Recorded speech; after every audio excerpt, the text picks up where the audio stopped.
अस्सलाम वालेकुम नाजरीन, मैं अब्दुल जब्बार सुमरो हाज़िर हूँ आपके programme behind the news with Abdul Jabbar Soomro के। तो आप देख रहे हैं ये प्रोग्राम। शुरू करते हैं आज की खबरें और तज्ज़िये। सबसे पहले मुल्क भर में शुगर माफिया के खिलाफ बड़ा क्रैकडाउन हो रहा है, डॉलर माफिया के खिलाफ बड़ा क्रैकडाउन हो रहा है। अच्छी चीज़ है। इसके बारे में तो हम 6 महीने पहले से चीख रहे हैं कि अफ़गान बॉर्डर बंद किया जाए।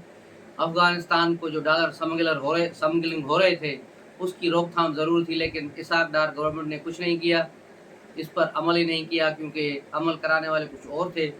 जिस तरह अभी जो कोर कमांडर कॉन्फ्रेंस हुई उसमें जनरल आसिम मुनीर ने जो बात की बकौल इमरान शफकत के, जनरल आसिम मुनीर ने कहा कि जो बॉर्डर पे फ्रंट पे तो हमें फिर स्मगलिंग क्यों हो रही है, या तो हम नाअहल हैं तो नाअहलों को सज़ा मिलनी चाहिए, या तो हम उनसे मिले हुए हैं।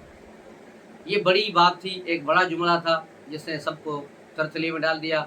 उसके बाद आपने देखा है कि ईरान बॉर्डर से लेकर अफ़गानिस्तान के बॉर्डर तक हर जगह स्मगलिंग रोकने पर ध्यान दिया गया है, और आयल की जो स्मगलिंग हो रही है ईरान से उसको रोका जा रहा है। इधर से मंशियात हो गई, डॉलर हो गया, सारी चीज़ों को रोक दिया गया। और पिछले 8 दिनों से तुर्कम सरहद बंद है, तो इससे भी बड़ा एक इम्पेक्ट आया है। अफ़गानिस्तान में डॉलर महंगा हो गया। जो लोग पाकिस्तान में अहमकों की जन्नत में रहते थे और सोशल मीडिया पर पोस्ट लगाते थे कि अफ़गानिस्तान में देखो डॉलर इतने का है और वहाँ ये हो रहा है, तो भाई अफ़गानिस्तान के कौन से अपने पैसे थे? सारे पाकिस्तान का पैसा यहाँ से वहाँ जा रहा था। और ये जो हड हराम खौर अफ़गानी जो पैदा ही पाकिस्तान में हुए, लेकिन उनकी लॉयल्टी जो है अभी तक अफ़गानिस्तान के साथ है, और पेशावर में बैठकर वो ये धंधा कर रहे थे। तो करोड़ों डॉलर उनके पास था, और सारा सट्टे का पैसा वो भी पेशावर के थ्रू अफ़गानिस्तान जा रहा था, और वहाँ से फिर दुनिया के दूसरे मुल्कों में शिफ्ट हो रहा था। तो ये सारी चीज़ें हम और आपके सामने हो रही थी, लेकिन इन पर कोई हाथ नहीं डाल रहा था, क्योंकि ये बड़ा माफिया था। लेकिन जनरल आसिम मुनीर ने एक बहुत बड़ा कदम उठाया है, जिस पर हम उन्हें मुबारकबाद भी देते हैं और दुआ भी करते हैं कि वो साबित कदम रहे और इसी डंडे को इस तेज़ी के साथ चलाएं कि बिला तफरीक सबके ऊपर चले। जितने भी करप्ट लोग हैं, वो सियासी जमात में जजेस हैं, ब्यूरोक्रेट हैं, जनरल्स हैं, सब पर ये डंडा चले, ताकि ये मुल्क एक बार सीधा हो जाए। पाकिस्तान में सब चीज़ें हैं, लेकिन इस करप्शन और इस नालायकी ने सारी चीज़ों को तबाह कर दिया है।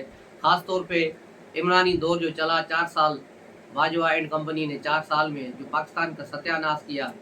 पाकिस्तान उससे पहले दुनिया की 27वीं मुईशत थी। अगर 10 साल और होते तो हम भी G20 में शामिल हो जाते, लेकिन उसमें शामिल होने के बजाय इमरान खान ने कहा कि G50 में हम शामिल हो जाएं। तो 27 नंबर पे जो हमारी इकानमी थी उसे लेकर वो 47 नंबर पे पहुंचा दिया।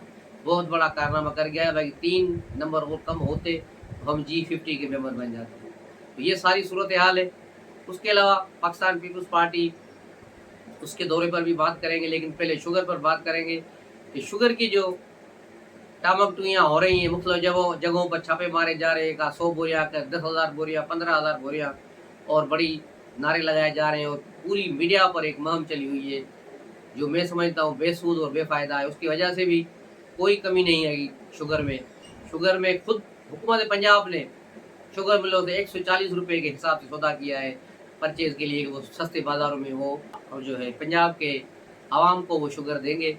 तो आप इससे अंदाज़ा लगा लें कि शुगर माफिया कितना ताकतवर है, कि उनमें हाथ डालने के बजाय, शुगर मिलों पर क्रैक डाउन करने के बजाय आम लोगों पर, डीलरों पर, उन पर किया जा रहा है, जिससे मैं नहीं समझता कि कोई शुगर के रेट्स पर इम्पैक्ट आएगा। इस 10-12 रुपये, 20 रुपये से ज़्यादा कोई फ़र्क नहीं आएगा, क्योंकि जब आप शुगर मिल से खुद गवर्नमेंट 140 में खरीद रही है, तो आप कितना भी डंडा चला लें, ये 100 रुपये पे शुगर नहीं जाएगी, नहीं जाएगी, नहीं जाएगी। अभी तो नई सीज़न अक्टूबर से शुरू होनी है, लेकिन उससे पहले शुगर इंडस्ट्रीज़ को लगाम डालना बहुत ज़रूरी है। अब देखना ये है कि इस पर इंतज़ामिया क्या करती है। शुगर इंडस्ट्रीज़ को पकड़ती है, ये यहाँ भी चुप साध लेंगे और सिर्फ आम लोगों पर 2-4 छापे मारकर खामोश बैठ जाएंगे। तो ये सूरत हाल है शुगर माफिया की। उसके अलावा पाकिस्तान पीपल्स पार्टी के सरबराह बिलावल भुट्टो कराची से पंजाब तक जा रहे हैं, मुल्तान तक बाय रोड मुख्तलिफ शहरों में उन्होंने अपने वर्करों, कारकुनों को खिताब किया। कराची से निकले मलीर गए, लियारी, मलीर, और उसके बाद फिर ठट्टा, सजावल, गोलारची, बदीन, फिर हैदराबाद से होते हुए नवाबशाह, और फिर इस साइड से निकलते हुए मेहरान हाईवे पकड़कर सखर पहुंचे हैं कल। आज उन्होंने सखर में भी खिताब किया, लेकिन कराची से सखर तक उन्होंने पहुंचते पहुंचते अपना बयानिया बदल दिया। कराची से निकले तो उन्होंने कहा कि नवे रोज़ में इंतखाबात हर हाल में होने, किसी को पसंद आए ना आए, लेकिन आइन पर अमल करना होगा। जब उनसे पूछा गया कि आपके वालिद तो कह रहे हैं कि पहले इकानमी ठीक हो फिर इंतखाबात, तो उन्होंने कहा कि मैं अपने बाप की इस राय से पीछे चलने का पाबंद नहीं हूँ, मैं CSE के इजलास के पीछे चलने का पाबंद हूँ। लेकिन सखर पहुँचते पहुँचते बिलावल भुट्टो का बयानिया तब्दील हो गया और यहाँ आकर रात खिताब में उन्होंने कहा कि इंतखाबात 90 रोज़ में हो, 100 रोज़ में हो या 120 रोज़ में हो, हम इंतखाबात में भरपूर हिस्सा लेंगे। तो इसका मतलब है 90 दिन के उस बात से हट गई है पीपल्स पार्टी, पीछे हट चुकी है। अब वो आसिफ अली ज़रदारी के उस बयानी के साथ है कि पहले मुईशत ठीक की जाए, मामला ठीक हो, फिर इंतखाबात हो, जिसके लिए लग रहा है कि शायद इंतखाबात फरवरी में भी न हो। दूसरी तरफ कल से इस्लामाबाद में बड़ी गर्म खबर चल रही है कि ऐवान सदर को यानी आरिफ उलवी को बड़ी खुजली हुई है कि दोबारा मैं इंतखाबात की डेट का ऐलान करूं, और हो सकता है आज जब आप ये ब्लॉग सुन रहे हैं उस वक्त तक ये ऐलान कर चुका हो या कर दे। कल इसको इस ऐलान से रोकने के लिए वज़ीर कानून भी गए और एक दूसरे सीनियर कानूनी माहिर को भी साथ ले गए और सदर को काफ़ी देर तक समझाते रहे आईनी नुकात, लेकिन मैं नहीं समझता कि सदर को कोई बात समझ आई होगी, क्योंकि लातों के भूत बातों से नहीं मानते। तो आज देखेंगे कि सदर क्या करता है। हालांकि सदर के पास अब वो अख्तियार नहीं रहा। ये जो अता तारा ने कल प्रेस कॉन्फ्रेंस में नुक्ता उठाया है, ये बड़ी अहमियत का हामिल है कि सदर जो है अपनी मुद्दत पूरी कर चुका है। इस वक्त सदर की हैसियत भी निगरान सदर की है, इसीलिए वो किसी कीमत पर भी इंतखाबात की डेट का ऐलान नहीं कर सकता और नहीं उसके पास अख्तियार है। तो ये सारी सूरत हाल है ऐवान सदर की, और ऐवान सदर में आज भी सरगर्मियाँ जारी हैं। अब देखना ये है कि अलवी खुदकशी की तरफ जाते हैं या फिर खामोश होकर बैठ जाते हैं। इमरान खान से आज कल भी अटक जेल में उसके वकील मिले हैं और आज भी उससे मिलने के लिए वहाँ रवाना हुए हैं। साइफर केस चल रहा है सीक्रेट एक्ट के तहत, और अभी इसमें बड़े मोड़ आएंगे। और बुशरी बीवी ने इस्लामाबाद हाई कोर्ट से हिफाजती ज़मानत करा दी है। कल लतीफ़ कोसा ने वहाँ ज़मानत की दरख्वास्त दी थी कि FIA से हमें खतरा है, FIA बुशरा बीवी को हिरासा कर रहा है। अब कैसे हिरासा कर रहा है ये नहीं बताया, लेकिन कह रहा है कि उसे हिरासा किया जा रहा है, जो खुद मोकल भेज के लोगों को हिरासा कर रही थी और उसको अब हिरासा किया जाए। दूसरी तरफ नेब में जो इमरान डूस बैठे हुए थे उनके तरफ से इमरान खान और बुशरा बीवी को रिलीफ देने के लिए बड़ी कोशिश की गई है, जिसमें जस्टिस बंदयाल, ऐवान सदर और ये सारी चीज़ें मिलौस हैं कि पहले जो उनके एडवोकेट जनरल हैं इन्वेस्टिगेशन जो कर रहे हैं, रिटायर्ड जस्टिस है, वो कल रिज़ाइन करके चले गए इन्वेस्टिगेशन पर, और आज डिप्टी चेयरमैन नेब ने भी रिज़ाइन दे दिया है। तो यूँ अब जो रेफरेंस बन रहा है इमरान खान और बुशरा बीवी का अलकादरा ट्रस्ट का 190 मिलियन पाउंड का, उसमें मज़ीद पेशरफ रुक जाएगी जब तक ये दो तकरारियाँ न हो जाए। तो ये सारी सूरत हाल पैदा की गई है ताकि इमरान खान को बचाया जा सके इस केस से। लेकिन बकरे की माँ कब तक खैर मनाएगी? 16 सितंबर अब दूर नहीं, 4 दिनों की बात है। 4 दिन की चांदनी फिर अंधेरी रात है। तो फिर क्या होगा इसके बारे में शायद इमरान जजेस ने नहीं सोचा। कल चीफ जस्टिस ने वहाँ एक तकरीब में जो चीफ जस्टिस के लिए फुल कोर्ट रेफरेंस भी हुआ, उसमें उन्होंने खिताब किया और बड़े मासूमाना अंदाज में कहा। तो मैंने तो इमरान खान को गुट्टू CU जो कहा था वो तो मासूमाना अंदाज में था, मैं तो सबको कहता हूँ। इससे पहले तुमने कितने कैदियों को ये कहा है गुट्टू CU, और किस किस को कहा है? अब तुम पूरी दुनिया को कहते रहो तो उसका कोई फ़र्क नहीं पड़ता। ये तुम्हारी मोहब्बत थी जो उस दिन इमरान खान को देखकर छलक गई, ये सांस का कर्श था जो बाहर निकल के आ गया। तुम्हारा तो बस नहीं चला, नहीं तो उस दिन तुम सीट से उठकर उसको गले लगाते और अपनी सीट पेश करते कि बेटा यहाँ बैठो, मैं खड़ा हो जाता। तो ये तुम लोगों की हालत है, इंसाफ को तुम कहाँ से कहाँ ले गए हो। और जिस तकरीब में कल जो तकरीब में बंदयाल की एक बड़े पैमाने पर तारीख की बेइज्जती हुई, जब उसने एक सहाफ़ी जो कोर्ट की रिपोर्टिंग करता है जी और जंग पर, अब्दुल कयूम सिद्दीकी साहब, उनको कहा कि आओ फ़ोटो निकलवाएं, तो अब्दुल कयूम सिद्दीकी साहब ही ने कहा कि मैं आपके साथ फ़ोटो नहीं निकलवाऊंगा। इस पर जज ने बड़ा तजुब का इजहार किया। उसने कहा कि तुम क्यों नहीं निकलवा। उसने कहा मैं धड़े का जज हूँ, क्योंकि आपको याद होगा कि अब्दुल कयूम सिद्दीकी को एक जो है कि अपने रिमार्क्स में चीफ जस्टिस ने कहा था कि ये धड़ेबंदी कर रहे हैं, तो इसके जवाब में उन्होंने आज उसका हिसाब बराबर कर दिया। इस पर कुछ बंदयाल ने उनको कहा पंजाबी ज़बान में, लेकिन कयूम सिद्दीकी ने उस पर जवाब में कहा कि मैं बंदयाल नहीं हूँ। तो इसकी वो बेइज्जती की गई, वो तारीख का हिस्सा है। अभी 4 दिन और गुजरे तो फिर ये देखेगा कि जिस तरह बाजवा की पीटीआई वालों ने बैंड बजाई, बंदयाल की बैंड बजाएंगे।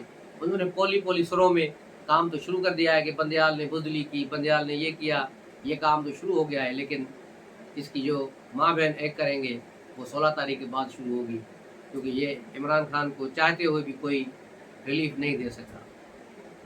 तो ये सारी सूरत हाल है, उनकी सूरत हाल गैर यकीनी की सूरत हाल है, और ये उस वक्त तक जारी रहेगी जब तक मुल्क में आम इंतखाबात का ऐलान नहीं किया जाता। आम इंतखाबात का ऐलान नहीं होगा उस वक्त तक ये सूरत हाल बरकरार रहेगी। पाकिस्तान में डॉलर पर जो माफिया के खिलाफ क्रैकडाउन हुआ है वो अच्छी बात है, लेकिन इसको कंटिन्यू करना बहुत अच्छी बात है, और अफगान बॉर्डर जो है इसको बाकायदा सील करें। डॉलर तो क्या, पाकिस्तान का 1 रुपया भी अब अफ़गानिस्तान नहीं जाना चाहिए। इसमें ही पाकिस्तान की मईशत की भलाई है, और ये एक सही समत में पहला कदम है। तो उम्मीद है पाकिस्तान के अच्छे दिन आएंगे और दूसरे ममालिक, दोस्त ममालिक भी इस पर काम करेंगे। उसके अलावा पीटीआई ने बड़ी जो है एक प्रोपेगेंडा शुरू की हुई है कि पाकिस्तान इंडिया में G20 हुई, पाकिस्तान में क्यों नहीं हुई, ये पाकिस्तान की खारजा पॉलिसी की नाकामी है। ये इतने नालायक और निखट्टू हैं कि बस एक इनको प्रोपेगेंडा का टूल हाथ में दे दो, फिर सारा दिन उसकी ढोलकी पर डांस करते रहते हैं। इनको पता ही नहीं है कि ये G20 कॉन्फ्रेंस है। G20 कॉन्फ्रेंस में वही ममालिक गए हैं जो G20 का हिस्सा है। अब पाकिस्तान G20 का हिस्सा है ही नहीं तो कैसे जाएगा। अगर उसे मुबस्सर के तौर पर भी वहाँ बुलाया जाता तो भी पाकिस्तान वहाँ शायद न जाता, क्योंकि इंडिया और पाकिस्तान के ताल्लुकात ऐसे नहीं है। तो ये उसके बावजूद भी यूथ ये एक टांग पर नाच रहे हैं, ये हो गया, फला हो गया, फला हो गया, बड़ा जुल्म हो गया, वज़ीर ख़ारजा ने क्या किया, पाकिस्तान की वज़ीर ख़ारजा बैठ गई। तो ये सारी चीज़ें बकवास हैं। अब जो इंडिया, सऊदी अरब और अमेरिका ने जो नया रोड मैप बनाया है कि इंडिया से जो रोड निकलेगी वो आगे जाएगी, तो ज़ाहिर है उसके दरमियान में पाकिस्तान को किसी कीमत पर नज़रअंदाज नहीं किया जा सकता। पाकिस्तान की जोग्राफिकल पोजीशन ऐसी है कि भारत जो फ़ज़ाई तौर पर भी और ज़मीनी तौर पर भी पाकिस्तान से गुजर के आगे जाता है, उसके बगैर कोई रास्ता ही नहीं। अब अगर रास्ता खोला जाएगा तो इंडिया से पाकिस्तान, पाकिस्तान से ईरान, ईरान के बाद फिर सऊदी अरब। ये रूट जो बनेगी उसमें भी पाकिस्तान का फ़ायदा है, उससे भी पाकिस्तान को आगे जाकर फ़ायदा होगा। और ये जो रूट बनाई जा रही है ये चाइना के सिक्के के मुकाबले में अमेरिका ला रहा है। तो अब देखना ये है कि मुकाबला कहाँ तक पहुँचता है, और चाइना भी पीछे हटने वाला नहीं है। तो आइंदा दिनों में पाकिस्तान आलमी ताकतों की सियासत का मरकज़ रहेगा। अभी भी गैर मुल्की दौरे बढ़ गए, अमेरिकी जनरल भी आ गए, अमेरिकी सफ़ीर और दूसरे लोग, मुख्तलिफ अमेरिकन सेनेटर्स आ रहे हैं, बरतानिया के जो है पार्लियामान के लोग भी एक्टिव हो गए, ऑस्ट्रेलिया के सफ़ीर भी एक्टिव। ये सारे लोग क्यों एक्टिव हो रहे हैं? ये सारे लोग इसीलिए एक्टिव हो रहे हैं कि पाकिस्तानी की अगली जो जाग्राफिकल जो पोजीशन है उसमें अगली सिचुएशन में पाकिस्तान की अहमियत बढ़ी है। इसलिए पाकिस्तान को राज़ी रखना और उसको अपने हिसाब से चलाना ज़रूरी है। लेकिन पाकिस्तान का अब अमेरिका और उनके साथ चलना बहुत मुश्किल है, क्योंकि पाकिस्तान चाइना के साथ अब बहुत आगे निकल चुका है। उम्मीद है कि पाकिस्तान अपनी खारजा पॉलिसी को बेहतर करेगा और अब अमेरिका की वो जी गुलामी नहीं करेगा जो जनरल ज़ियाद और जनरल मुशर्रफ के दौर में है। तो मिलते हैं अगले व्लॉग में, तब तक के लिए इजाज़त दीजिए। अस्सलाम वालेकुम।